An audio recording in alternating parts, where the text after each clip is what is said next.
Good morning to all of you once again in this business class. Yesterday our chapter number 10, that is financial management. It's marketing, sorry, market. Financial market. That chapter was in progress. And today we will discuss the new topic. Yesterday we discussed the topic of trading procedure on stock exchange. वो हमने discuss किया था.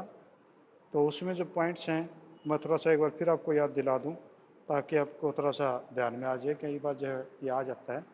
तो पहला आपके पास में जो था सिलेक्शन ऑफ ब्रोकर. फर्स्ट आपके पास में था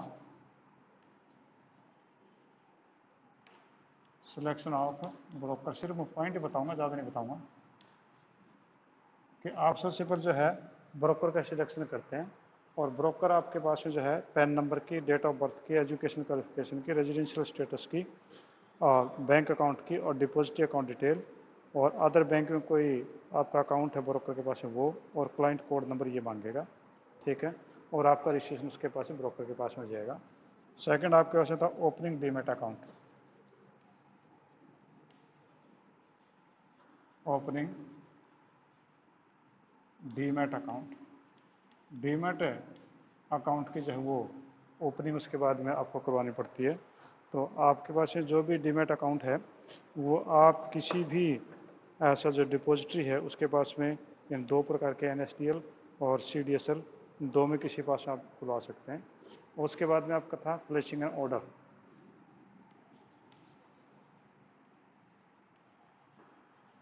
प्लेसिंग एन ऑर्डर. उसके बाद में अगर आप कोई शेयर खरीदना चाहते हैं, बेचना चाहते हैं, तो आप ऑर्डर प्लेस करते हैं और वो क्लियर होना चाहिए कि कितने शेयर्स कितने अमाउंट के अंदर आप खरीदे बेच सकते हैं. ठीक है जी. Match the share best price and best price.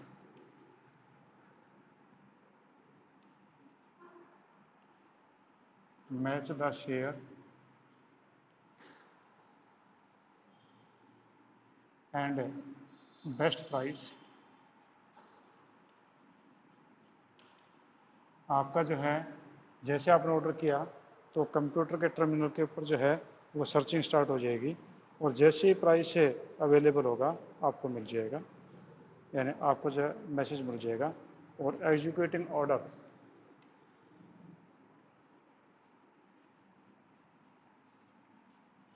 Executing order. और जैसे ही आपके बेस्ट प्राइस आपको मिल गए तो उसके बाद में ऑर्डर जो वो एग्जीक्यूट हो जाएगा कि वो जो उन शेयर्स को या उस प्राइस को पकड़ लेगा. और इश्यू ऑफ नोट, यानी वहाँ से आपको स्लिप निकल जाएगी कि भैया ये ऑर्डर जो आपका जो कंप्लीट हो सकता है. Issue of contract note. उसके बाद में कॉन्ट्रैक्ट नोट का इश्यू होता है. Issue of contract note.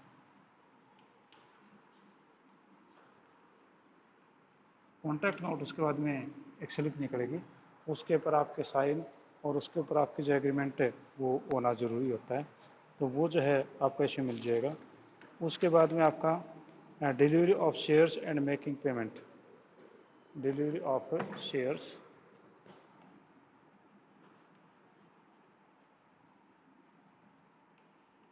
Delivery of shares and making payment.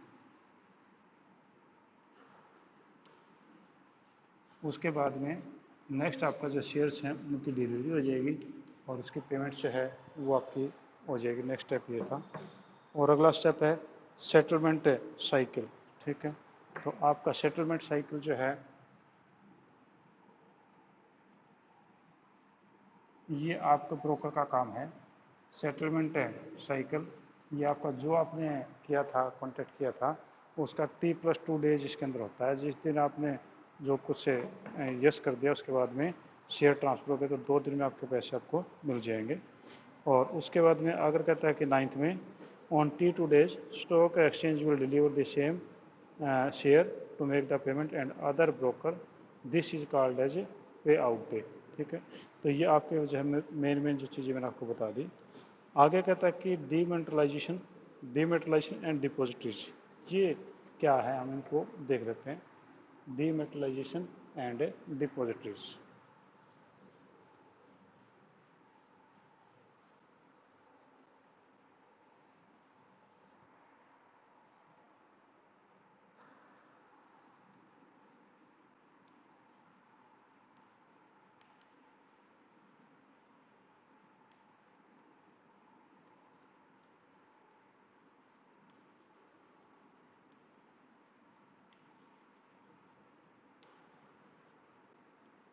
ये डीमेटलाइजेशन और डिपॉजिटरी जो हैं वो क्या है, ये देखिए।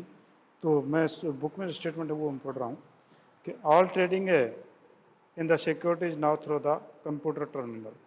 तो कंप्यूटर टर्मिनल जो कंप्यूटर हैं उसी से ही आपके इंटरनेट के ऊपर सारी सारी ट्रेडिंग होती है। Since all systems are computerised, buying and selling of securities are settled through the an electronic book and entry form. ये सारा जो है इलेक्ट्रॉनिक बुक एंट्री फॉर्म के अंदर सारी सारी डीलिंग होती है, यानी इलेक्ट्रॉनिक एंट्री ही होती हैं सारी की सारी, और इलेक्ट्रॉनिक बुक में होती हैं। This is mainly done to eliminate the problems like theft, fake, fraud, transfer delayed and paperwork associated with the share certificate और debentures held in physical form. और ये सारा इसलिए क्योंकि यहाँ पर जो फेक होते थे, आपको किसी के शेयर वैसे पकड़ा दिए, किसी ने फ्रॉड होती थी, उनके ट्रांसफ़र जो गलत तरीके से होती थी, डिले हो जाता था, तो सर्टिफिकेट जो फिजिकल फॉर्म में मिलने मुश्किल हो जाते थे। इन चीज़ों की जो है वो बड़ी प्रॉब्लम होती थी। तो कहता है कि ये चीज़ जो की गई तो उसमें फिर आपका जो है डीमेटलाइजेशन प्रोसेस स्टार्ट होता है। तो dematerialisation is a process where securities held by investor in a physical form are cancelled and the investor is given an electronic entry or number so that he/she can hold it an electronic balance in book. So in short, demetallization refer to the holding the securities in electric form. ठीक है, कि डीमेटलाइजेशन का मतलब ये है कि जो आपका एज ए मटेरियल आपके जो चीज़ होती थी वो ख़त्म हो गई और वो अब आपके पास में एक इलेक्ट्रॉनिक फॉर्म के रूप में आपके पास में आ गई, तो वो कह रहा था डीमेटलाइजेशन। ठीक है, बात को समझ गए शायद, कि पहले आपके जितने भी शेयर थे, डिबेंचर्स थे, वो जो चीज़ें थी that were in the form of paper, and in paper form there were so many problems. Therefore government has made the reform in the stock exchange and all the things were made online, and this form means to make the all the things online means security on electronic form. It is called as a डीमेटलाइजेशन, यानी ये सारा सारा electric form में ले आए तो ये डीमेटलाइजेशन हो गया। अब वो चीज़ जो है दोबारा किसी के पास नहीं जा सकती। अगर आपके डीमेट अकाउंट है, डीमेट अकाउंट में आपके पास में अगर 1000 शेयर्स हैं तो वो उनका डुप्लीकेशन नहीं हो सकता। पेपर में तो क्या था कि सेम सिग्नेचर करके कोई भी आदमी दूसरा फ्रॉड कर सकता था, इसमें फ्रॉड नहीं हो सकता because a particular number is provided by the computer and computer can't make the mistake. ठीक है, तो इसलिए यहाँ पर फ्रॉड जो बच गई। कहता है for this investors to open demat account, और ये जो है डीमेट अकाउंट उसको खोलना पड़ता है with an organisation called depositories, और जिस के पास में हम डीमेट अकाउंट खोलते हैं वो बैंक या वो चीज ऑर्गेनाइजेशन वो डिपॉजिटरी कहलाता है। ठीक है, नाउ इवन और इनिशियल पब्लिक ऑफर यानी जो आईपीओ जिसमें हम इशू करते हैं शेयर्स, वो कहता है कि वो भी जो डिमेटलाइजेशन फॉर्म के अंदर ही इशू किए जाते हैं। 90% of the turn settle by delivery in demat form, और उनका जो आईपीओ भी जो 90% इसी में होते हैं। वैसे तो हमारा सेकेंडरी मार्केट में जो है ये डीमेट अकाउंट वगैरह वगैरह ज़्यादा काम लेते हैं, पर कहते हैं आजकल इतना मॉडर्नाइजेशन हो गया है कि आईपीओ भी इसी से इश्यू होते हैं, ई आईपीओ इसी से बनते हैं। ठीक है, तो आपकी जो security exchange board of India है वो जो है उसने मैंडेटरी कर रखा है कि डीमेट तो हर बंदे के पास होना चाहिए जो भी आपका सिक्योरिटी में डील करता है। If you are not demat account you can't purchase or sell the securities. ठीक है, तो ये आपका था वो डीमेटलाइजेशन था। अब बेनिफिट क्या होंगे डीमेटलाइजेशन के। ठीक है, और डीमेटलाइजेशन का पूरा पूरा मीनिंग आप समझ ही गए कि डीमेटलाइजेशन मीन्स है electric form of securities, that is dematerialisation. Benefit of dematerialisation कौन से होंगे।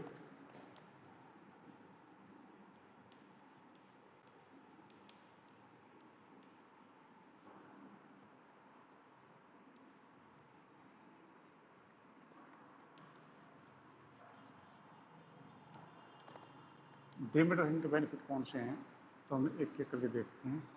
पहला बेनिफिट जो डीमेट वैक्सीन का होगा वो होगा कैसे, holding share in demat from very convenient at it is just to equal to bank, means it is convertible, it is convertible,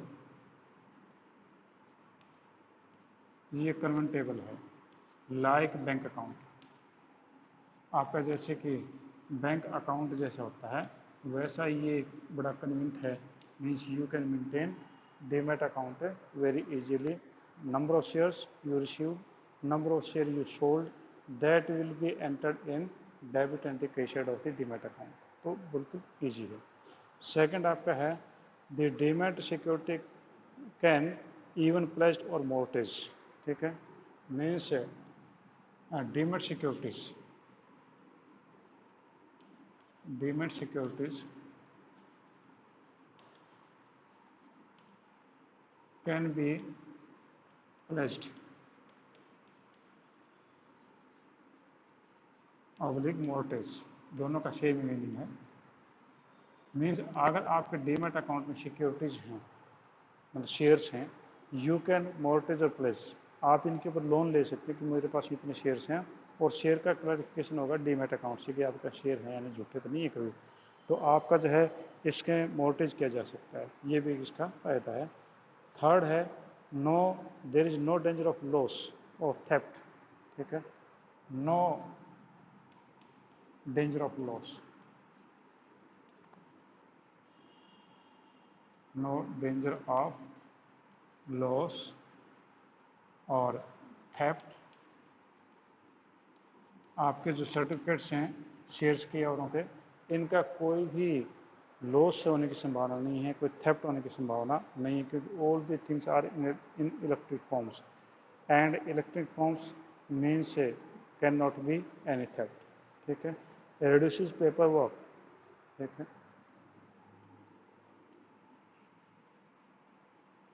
reduces paper work, आपका पेपर वर्क है जो काफ़ी कम हो जाता है। In the previous a lot of shares are traded in a day and a lot of clerical work was there and a lot of paper were used, but now there is no such type of the paperwork on the computer terminal, everything is transferred in the form of the electric system, तो यहाँ पर paper जो है work काफ़ी ज़्यादा reduce हो गया है। It is broker responsibility to credit the correct number of the shares, तो आपका जो शेयर्स के ऊपर नंबर मिलता है ये लायबिलिटी है आपके ब्रोकर की, brokers liability, brokers liability, liability to enter proper number, proper number of share, जो शेयर के ऊपर जो नंबर दिया जाता है वो जो भी आपका ब्रोकर है उसकी लायबिलिटी है कि आप वो आपका जो शेयर का सही नंबर वो एडजस्ट लिखे, अदरवाइज वो इसके लिए जिम्मेदार होगा।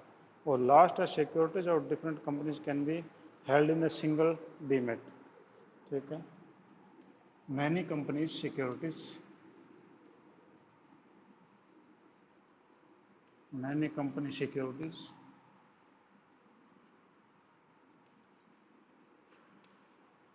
सिक्योरिटीज कैन बी केप्ट, यानी ऐसा नहीं है कि इसमें जो है एक ही कंपनी की सिक्योरिटी रखी जाएंगी, आप कितने भी कंपनीज के शेयर खरीदो, it means only the share of the stock, कि आपके कितने भी शेयर या स्टॉक हैं वो किसी भी कंपनी के चाहे वो आप चाहे एक जगह रख सकते हैं, यानी एक अकाउंट में आप रख सकते हैं।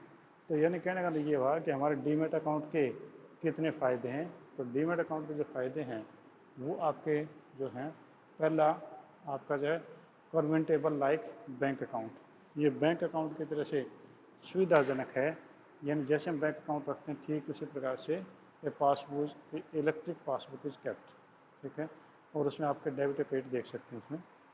Second, demat securities can be pledged और मॉर्टेज, आपकी डीमैट सिक्योरिटीज़ हैं वो प्लेज या मॉर्टेज की जा सकती है, किसी के पास में भी उसका लोन लिया जा सकता है। No danger of loss or theft, इसमें लॉस या थेफ्ट का कोई डेंजर नहीं है। reduces paper work, naturally paper work तो कम हो ही गया। Broker leave to enter the proper number of share, proper share का जो नंबर जो है वो ब्रोकर की एबिलिटी है एंटर करें। Many companies security can be kept, आपकी कई कंपनीज की सिक्योरिटी जो है इसके अंदर डीमेट अकाउंट में रखी जा सकती है।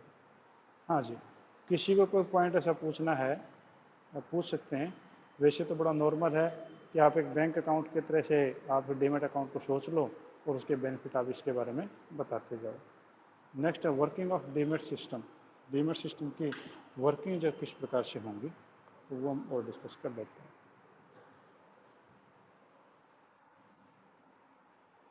कौन सा बेटा? फिफ्थ पॉइंट आप इसमें जो फिफ्थ पॉइंट था कि it is broker responsibility to credit the correct number of the shares, क्योंकि आप जो भी डीलिंग कर रहे हैं, जो भी ट्रांजेक्शन कर रहे हैं, you are doing the it through the broker, क्योंकि आपने सबसे पहले था ना कि फर्स्ट स्टेप ही था आपका डीमेट अकाउंट की प्रोसेसिंग में कि first of all you will appoint a broker, और ब्रोकर जो है charge the commission from you, broker आपसे कमीशन लेगा, तो कमीशन के लेगा तो वो पैसे किस चीज़ के ले रहा है? उस चीज़ के ना कि ट्रांसपेरेंट डीलिंग हो, आपका जो भी शेयर का नंबर होता है वो उसकी जिम्मेवारी है कि वो सही शेयर का नंबर एंटर करे। गलत शेयर का नंबर एंटर करेगा तो नेचुरली वो शेयर आपका है ही नहीं, तो अगर कोई लॉस होता है तो उसके लिए फिर वो जिम्मेवार होगा। ठीक है जी, इसका मीनिंग ये था। नेक्स्ट है working of demat system.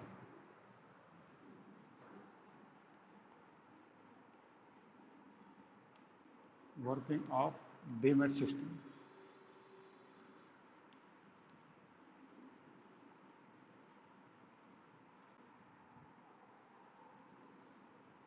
Demat system की वर्किंग कैसे होगी? अब ये कहता है कि before opening a demat account with a depository the investor has to select a DP and depository participant, और DP is the agent of a depository. ठीक है, ये कहते हैं कि डीमेट अकाउंट आप खोलेंगे तो डीमेट अकाउंट से पहले आप लोग क्या करेंगे कि you have to select a DP. ठीक है, डीपी का मतलब होता है डिपॉजिटरी पार्टिसिपेंट, और DP is the agent of a depository. ठीक है, तो पहला जो है you will select DP, you will select DP,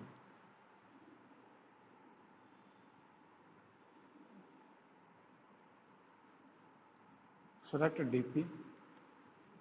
ठीक है, depository participant, and depository participant है DP is agent of depository. कहने का मतलब ये हुआ कि जब आप डीमैट अकाउंट की बात करें तो सबसे पहले डीमैट अकाउंट खोलने से पहले you will select DP, depository participant, यानी ब्रोकर कहें हम उसको, और DP is agent of depository. Depository आपके दो ही थे डिपॉजिटरी आपके पास में, एक आपका एनएसडीएल था, एक आपका सीडीएसएल था। तो पहले आप जब एजेंट को अपॉइंट करेंगे उससे पहले आप जो है डीमेट अकाउंट जो शुरू करेंगे तो पहले डीपी सेलेक्ट करेंगे, और डीपी जब वो किसी एक डिपॉजिटरी का एजेंट होगा। ठीक है, नेक्स्ट आपके पास हैं filling of account opening form along with PAN card detail photographs. ठीक है, आप जो अकाउंट ओपनिंग के लिए क्या क्या चीज़ें करेंगे? ओपनिंग अकाउंट, ओपनिंग अकाउंट में आपके जो पैन नंबर हैं या जो भी डिटेल्स हैं वो आपको प्रोवाइड करनी पड़ेंगी। तो डीमैट अकाउंट तभी खुलेगा, पहले आप डीपी अपॉइंट करेंगे, डीपी किसी डिपॉजिटरी का एजेंट होगा, दूसरा फिर वहाँ पर आप एक अकाउंट खोल लेंगे। ठीक है, फोटोग्राफ वगैरह देनी पड़ेंगी। थर्ड है physical share certificate to be given to DP along with the request form of the dematerialisation, और उसके बाद में अगर आपके पास में फिजिकल सर्टिफिकेट है, फिजिकल फिजिकल शेयर सर्टिफिकेट हैं,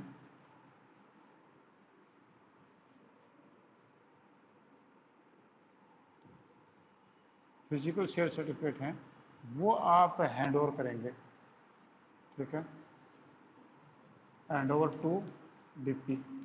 डीपी को हैंड ओवर कर देंगे इस रिक्वेस्ट के साथ में कि they should be converted into the डीमेटलाइजेशन, means in the electric form में इसको कन्वर्ट कर दो, ठीक है।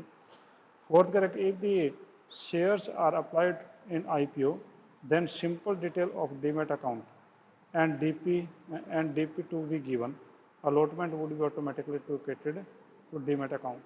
ये कहता है कि अगर IPO है, in case of IPO, in case IPO initial public offer, उसमें जो है वो आप सिंपल डिटेल्स देंगे, सिंपल डिटेल्स वो आप देंगे डीपी को, ठीक है। और उसके बाद में आपके अपने आप ही अलॉटमेंट जो होंगे शेयर्स के वो आपके अकाउंट में आ जाएगी। और नंबर 5 है, if the share are to be sold through the broker, the DP must be instructed. अगर आप कोई और ब्रोकर आपने अपॉइंट कर रखा है तो आपको अपने डीपी को जो वो इन्फॉर्म करना पड़ेगा। और the broker then give the instruction to his DP for the delivery of the shares to the stock exchange. और तब ब्रोकर जो है अपने डीपी को वो जो इंस्ट्रक्शन देगा उनके एक्सचेंज की। और the broker then receive the payment and pays the person for the share sold. और तब जो है आपका ब्रोकर जो है वो पेमेंट रिसीव करेगा जिस आदमी को आपने शेयर बेचे हैं। और लास्ट आपके पास करा कि all this transaction to be completed within 2 days, 2 दिन के अंदर अंदर पूरी कर देनी चाहिए। और ये जो है अप्रैल 2003 से आपका ये लागू हो रहा है, ठीक है जी। तो ये वर्किंग ऑफ डीमेट आपका था। आज हम इतना करवाएंगे, बाकी जो है ये चैप्टर क्योंकि मंडे हमारा शायद ख़त्म हो जाना चाहिए, तो हम और ज़्यादा इसमें नहीं करेंगे क्योंकि बोरिंग सा हो गया लास्ट में आके ये, ठीक है। और कंस्टिट्यूएंट और डिपॉजिटरी सिस्टम्स हैं ये मैं मंडे को ही करेंगे।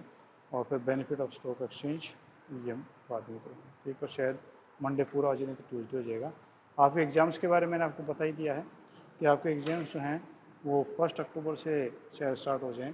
पेपर्स उन्होंने बना दिए हैं और शायद गवर्नमेंट जैसे बोल रहे कि Haryana will lead to the schools, कि पूरे इंडिया में हरियाणा पहला स्टेट होगा जो कि स्कूल खोलेगा। और उसके लिए कुछ गाइडलाइंस वो तैयार कर रहे हैं किस प्रकार से खुलेंगे स्कूल, वो आज अखबार के अंदर डिटेल में आई हुई है। तो भगवान करे जल्दी स्कूल खुल जाए तो आपका बोरिडम भी और मेरा बोरिडम भी टूट जाए, ठीक है जी। तो अभी जो है आज हम इतना बोलिए।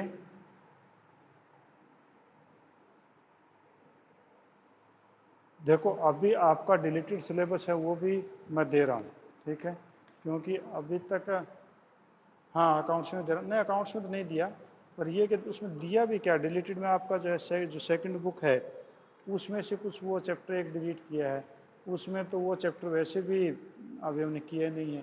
पार्टनरशिप में जो है थोड़ा सा फर्स्ट बुक में पार्टनरशिप में थोड़ा सा किया है उन्होंने और एक उसने डिसोल्यूशन में किया है, तो वैसे मैंने वो दिया नहीं है तो उसमें आपको करने की जरूरत नहीं है डिलीटेड का, तो ठीक है। बाकी कोई होगी तो दिक्कत वी विल सी, कोई दिक्कत नहीं, उसका बेनिफिट आपको मिल जाएगा अगर गलती से कुछ चला भी जाएगा तो, ठीक है। और कोई पॉइंट है सब कुछ ना था, चलो अगर नहीं है क्या बता दें।